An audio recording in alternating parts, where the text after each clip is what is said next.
মোদির আগমনে 2020 সালে এই আলেম ওলামা যখন আন্দোলন করেছিল, সেই ব্রাহ্মণবাড়িয়াতে 16 জনকে তারা শহীদ করেছে। আমরা চুপ ছিলাম, আমরা চুপ থেকে দেখেছি রাষ্ট্রে এই ইসকন যেই রাজ্য দিয়ে তাদের পাঠাকে জবর করে আমাদের মুসলিম ভাই শরীফুলকে ঠিক সেইভাবে জবাই করেছে। হে মুসলিম, তাইলে কি দাঁড়ালো? যখন তারা জবাই করে, আমরা যখন আন্দোলন করি, তখন এই ভারত আমাদেরকে হুমকি দেয়।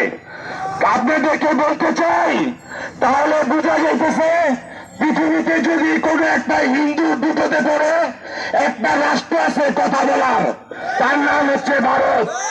পৃথিবীতে যদি কোনো ইহুদি বিপদে পড়ে, তারও একটা রাষ্ট্র আছে। কিন্তু পৃথিবীতে মুসলিমদেরকে শত শত হত্যা করার পরও সে রাষ্ট্র ব্যবস্থা নাই, ঠিক বলেন? তাহলে আজকে আমরা আপনাদেরকে জানাতে চাই, পৃথিবীতে আপনাদেরকে মনে করা দিই, আমি এক মিনিট শেষ করে মনে করা দিতে চাই, এই রাষ্ট্রটা স্বাধীন করেছিল মোহাম্মদ বিন কাসেম। এই রাষ্ট্রটাকে এসেছিল ইখতিয়ার উদ্দিন, বখতিয়ার খিলজি। এই রাষ্ট্রকে ইসলামকে